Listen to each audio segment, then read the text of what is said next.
오늘 주시는 하나님 말씀을 보겠는데요. 에스겔서 37장 15절에서 23절까지의 말씀을 제가 여러분 대신해서 읽도록 하겠습니다. 15절부터 읽겠습니다.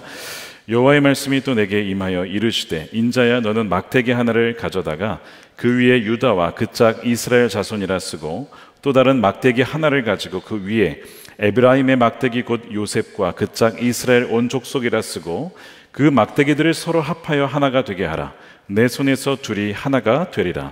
내 민족이 내게 말하여 이르기를, 이것이 무슨 뜻인지 우리에게 말하지 아니하겠느냐 하거든, 너는 곧 이르기를, 주 여호와께서 이같이 말씀하시기를, 내가 에브라임의 손에 있는 바 요셉과 그 짝 이스라엘 지파들의 막대기를 가져다가 유다의 막대기에 붙여서 한 막대기가 되게 한즉 내 손에서 하나가 되리라 하셨다 하고, 너는 그 글 쓴 막대기들을 무리의 눈앞에서 손에 잡고 그들에게 이르기를, 주 여호와께서 이같이 말씀하시기를, 내가 이스라엘 자손을 잡혀간 여러 나라에서 인도하며 그 사방에서 모아서 그 고국 땅으로 돌아가게 하고, 그 땅 이스라엘 모든 산에서 그들이 한 나라를 이루어서 한 임금이 모두 다스리게 하리니, 그들이 다시는 두 민족이 되지 아니하며 두 나라로 나누이지 아니할지라. 그들이 그 우상들과 가증한 물건과 그 모든 죄악으로 더 이상 자신들을 더럽히지 아니하리라. 내가 그들을 그 범죄한 모든 처소에서 구원하여 정결하게 한즉 그들은 내 백성이 되고 나는 그들의 하나님이 되리라. 아멘. 하나님의 말씀입니다. 말씀드린 대로 오늘부터 우리 통일 주간으로 드리게 되는데요, 우리 한반도를 향한 하나님의 아버지의 뜻이 무엇인지를 알게 되는 시간이 될 줄로 믿습니다. 우리가 어떻게 기도해야 되고 우리가 무엇을 믿고 순종해야 되는지 그렇게 품을 수 있는 시간이 될 줄로 믿습니다. 올해는 휴전 협정을 맺은 지 70년이 되는 해이죠. 그 말씀은 70세 미만이 되신 분들은 6.25 전쟁을 경험하지 못한 세대라는 뜻입니다. 뒤집어 말하면 6.25 전쟁을 경험한 세대보다 경험하지 못한 세대가 대다수가 되어가는 상황으로 우리가 지금 들어가고 있습니다. 그렇다 보니까 통일에 대한 관념도 점차 바뀌어가고 있습니다. 통일보다는 남과 북의 평화로운 공존이라는 이런 표현들이 점점 더 늘어가고 있습니다. 왜냐하면 현실적으로 남과 북의 통일은 불가능하거나 매우 어려운 것이다, 혹은 꼭 필요한 것이냐라고 묻는 이들이 등장했기 때문에 그렇죠. 이런 상황에서 통일연구원에서 작년 2022년에 통일의식 조사를 실시했습니다. 질문 중에 이런 것이 있었어요. 선호하는 남북의 미래상은 무엇입니까? 그러니까 남북이 어떠한 모습으로 있기를 원하십니까? 선호하십니까? 라는 질문이었는데요, 통일된 단일 국가를 원합니다 라고 대답한 퍼센트가 몇 퍼센트일까요? 27%였습니다. 그러니까 10명 중에 3명이 되지 않아요. 그러면 나머지는 무엇이냐? 나머지는 점점 분단을 둔 상태에서 상호 우호적인 관계로 그냥 남자라고 하는 것이 거의 38%, 그리고 경제만 통합하자는 것이 23.4%입니다. 그러니까 거의 60%는 통일 단일 국가를 별로 원하지 않는, 이것이 지금 우리 대한민국의 여러분 현실이라는 것입니다.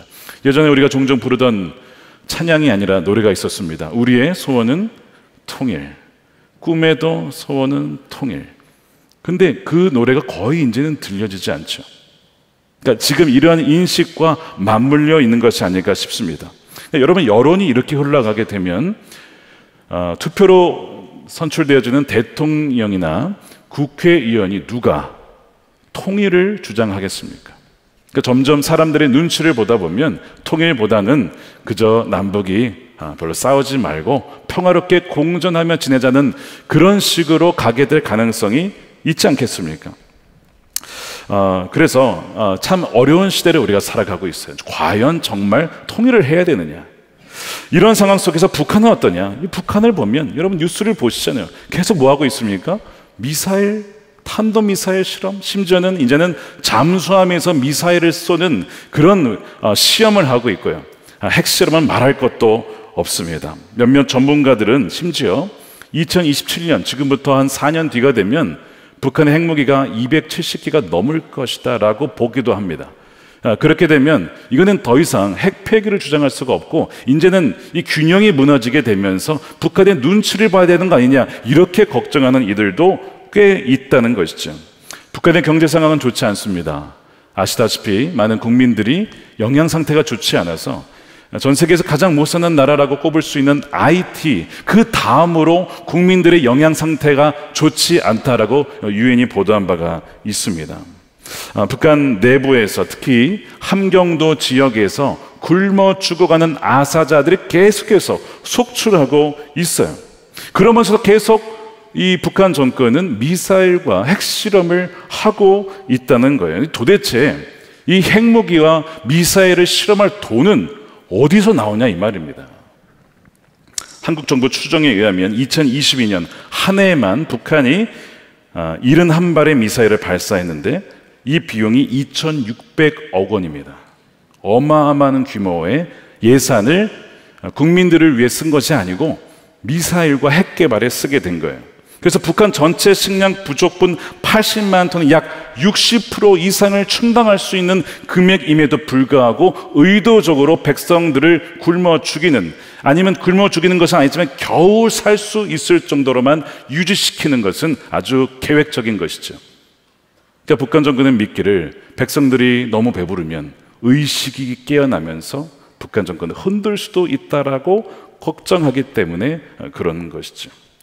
이 정도의 경제는 아니면 한국 같았으면 전국의 시위가 아마 났을 겁니다. 그런데 북한은 그렇지 못하죠. 왜냐하면 김일성, 김정일, 김정은에 이어지는 백두혈통의 세습과 공포 정치 때문에 그렇습니다. 그리고 북한을 지배하는 주체 사상 때문이에요. 그러니까 주체 사상은 사상이라고 하지만 실상 뭡니까? 종교죠, 종교. 김일성은 하늘에 있는 신으로 숭배받습니다. 그래서 북한 곳곳에 있는 문구에 이런 것이 있다고 하지요. 위대한 수령 김일성 동지는 영원히 우리와 함께 하신다. 어디서 많이 보던 표현 아닙니까? 성경에 나오는 표현이잖아요. 하나님 우리와 영원히 함께 하시니, 찬양도 있는데 영원히 함께 하시는 분이 하나님이 아니라 김일성 동지가 영원히 우리와 임마누엘 함께 하신다. 주체사상을 공부해보면요, 너무나 명확하게 이 성경에 하나님을 섬기는 그 모습을 그대로 김일성으로 바꾸어서 사람들을 하여금 세뇌를 시키고 사람을 우상 숭배하도록 만들었습니다. 도시 70여 곳에 김일성 동상 33,000개가 넘고요, 흉상과 사적물과 기념관까지 포함하면 14만 개가 넘는다고 하죠. 이런 것이 있습니다. 수령님이 앉아주신 의자, 앉아주신 의자, 이거 기념해야 된다 이거예요. 수령님이 안아주신 나무, 그 나무 기념해야 된다 이거죠.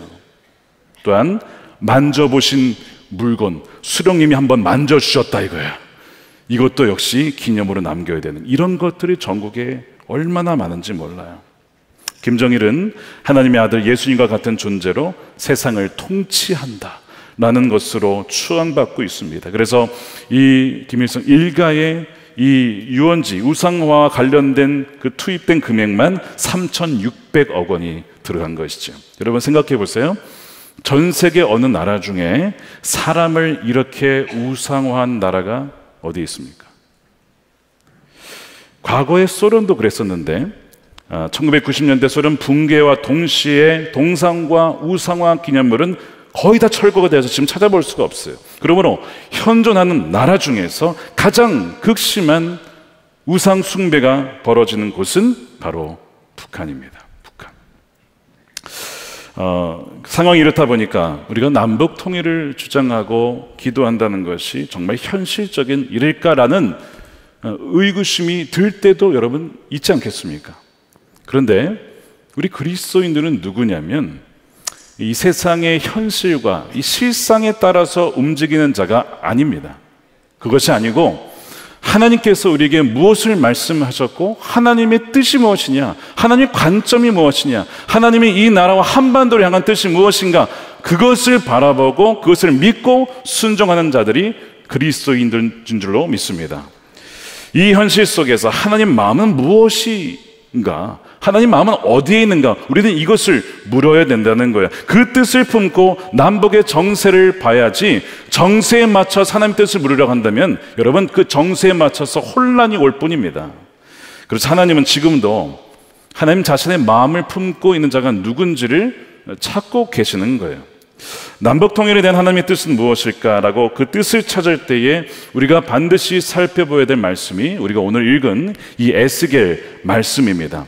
에스겔 선지자는 기원전 597년에 바벨론 2차 포로기에 끌려갈 때 10,000명의 거의 지도자들과 함께 바벨론으로 끌려가게 됩니다. 그리고 사로잡힌 지 5년이 지난 기원전 592년쯤에 하나님께서 보여주신 환상, 그것을 계기로 사역을 시작하게 됩니다.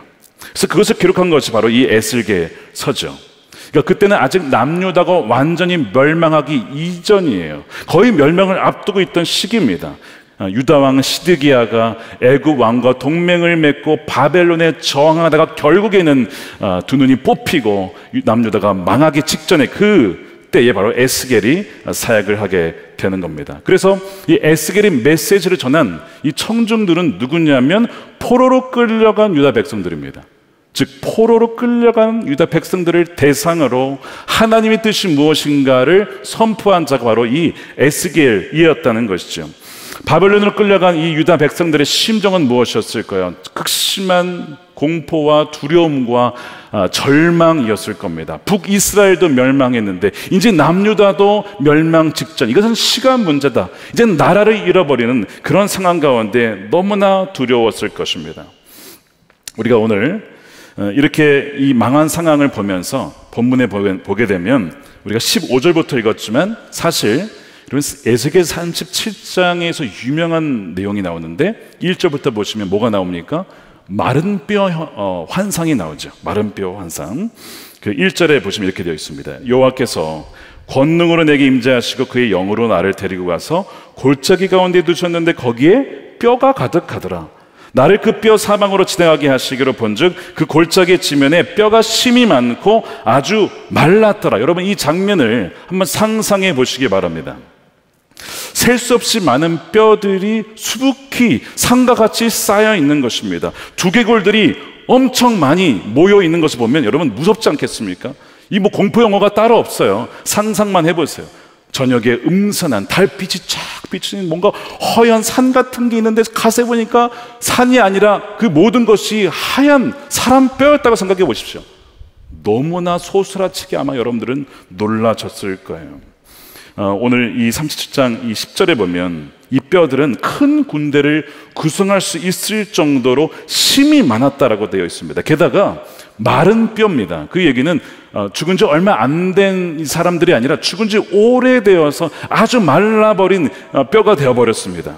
그러니까 보통 사람이 죽으면 고대, 뭐 지금도 마찬가지죠. 지금은 화장하거나 매장하는데 고대 근동에서는 반드시 매장을 하게 되어 있었어요. 그런데 이 뼈들은 무슨 이유인지는 모르겠지만 매장을 당하지 못하고 그대로 그냥 그렇게 죽고 나중에 썩어버리고 뼈만 남게 된 것입니다. 어찌됐든 이 상황을 보면서 에스겔이 얼마나 섬뜩했을까? 왜 하나님이 이 모습을 나에게 보여주는 것일까? 그냥 보는 것도 아니고요. 여러분 여기 가만 보시면 나를 그 뼈 사방으로 지나가게 하신다. 그러니까 평면적으로 그냥 보는 것이 아니라 아주 입체적으로 둘러서 보여주시는, 지금 하나님께서 에스겔에게 이 상황을 아주 입체적으로 3D로 보게 하시는 겁니다. 이 뼈들은 과연 여러분 뭘까요? 이 뼈들은 누구의 뼈입니까? 11절에 나와요. 또 내게 이르시되 인자야 이 뼈들은 이스라엘 온 족속이다. 이스라엘 온 족속의 영적, 경제적, 정치적 완전히 멸절 상황을 보여주는 것이 바로 이 마른 뼈라는 것이죠. 사람이 죽으면 다시 살아날 가능성이 거의 없다고 봐야죠. 정말 주님이 살려주시지 않는 이상은. 근데 죽은 정도가 아니라 뼈가 되었고 아주 오래되어 마른 뼈가 되었다면 회복될 가능성은 아예 없는 것이죠.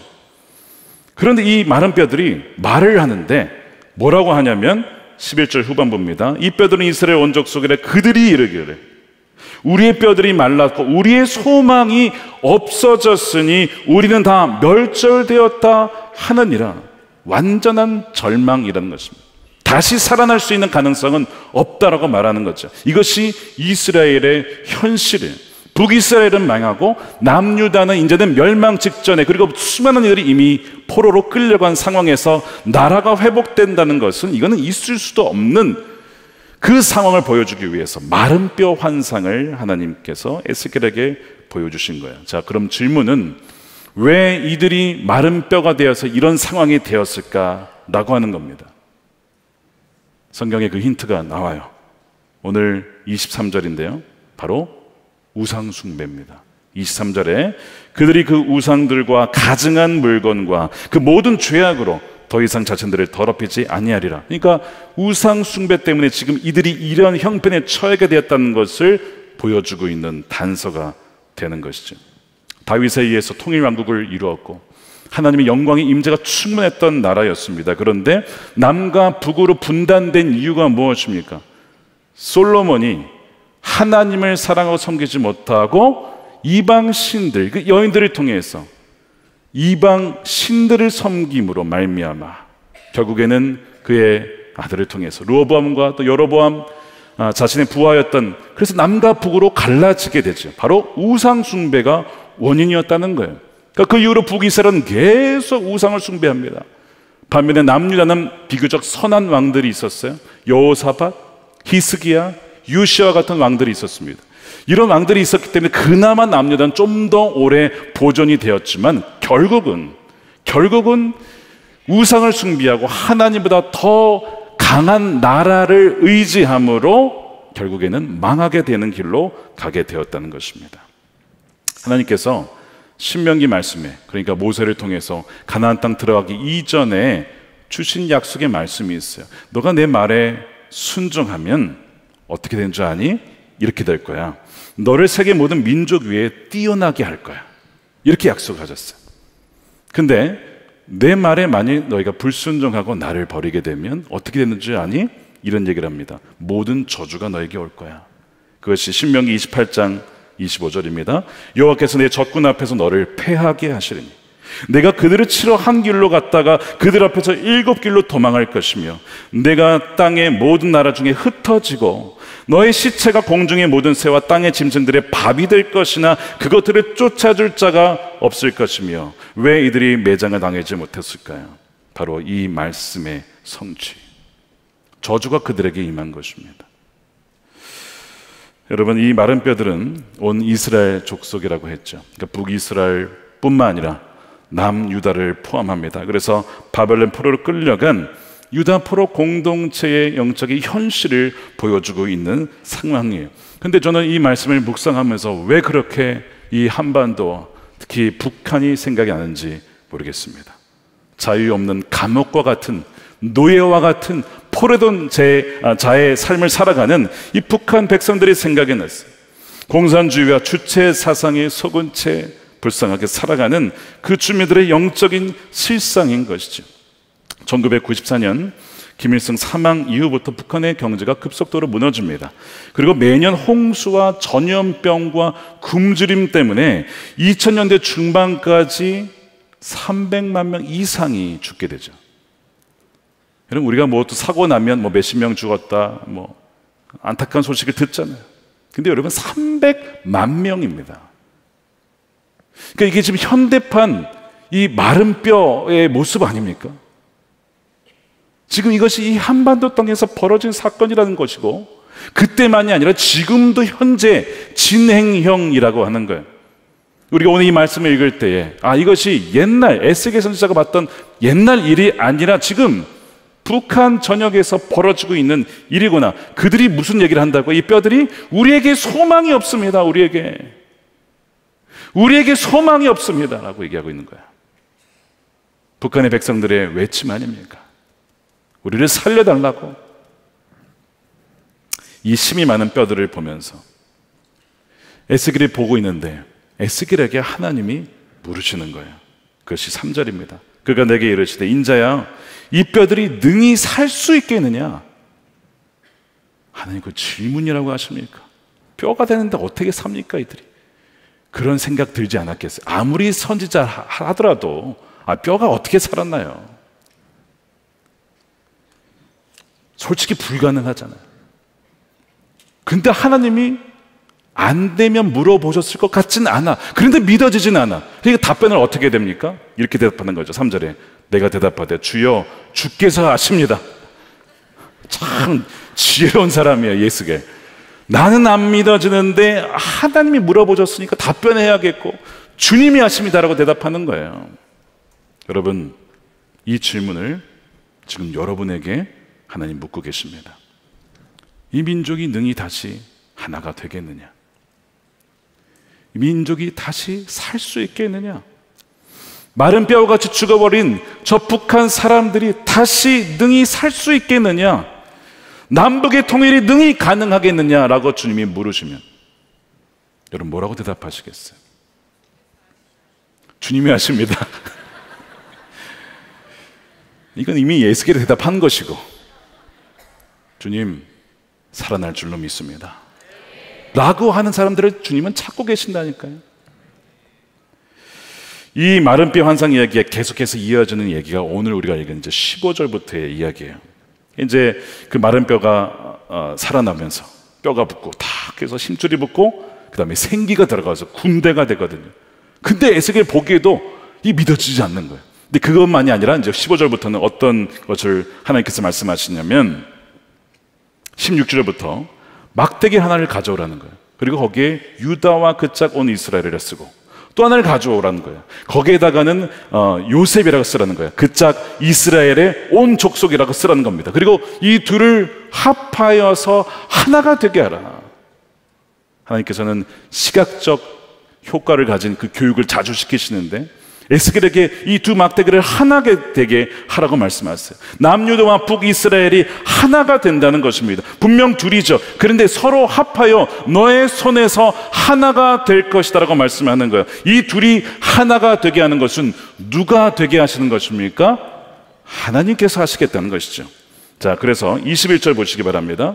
그들에게 이르기를 주 여호와께서 이같이 말씀하시기를 내가 이스라엘 자손을 잡혀간 여러 나라에서 인도하며 그 사방에서 모아서 고국 땅으로 돌아가게 하고 그 땅 이스라엘 모든 산에서 그들이 한 나라를 이루게 할 것이다. 여기 22절은 주어가 나와 있지 않지만 역시 영어로 보면 주어가 분명하게 나와 있어요. 이렇게 되어 있습니다. I will make them one nation. 하나의 나라로 내가 만들 것이다. 누가요? 하나님께서 만드신다고 말씀하시는 거예요. 이것을 믿는 것이 통일로 가는 첫걸음인 줄로 믿습니다. 하나님께서 하신다는 것이죠. 우리 힘으로 되는 것이 아닙니다. 우리 힘으로는요 마른 뼈 하나 회생시킬 능력이 없어요. 우리가 볼 때는 마른 뼈는 완전한 절망이고 소망이 없는 것입니다. 그러나 하나님께서 그 일을 하시겠다라고 말씀을 하시는 거예요. 어떻게 하시겠냐? 한 임금의 통치를 통해서 하시겠다는 겁니다. 22절 말씀을 우리 함께 읽어보겠습니다. 시작. 그 땅 이스라엘 모든 산에서 그들이 한 나라를 이루어서 한 임금이 모두 다스리게 하리니, 한 왕을 통해서 통치하게 하겠다는 것입니다.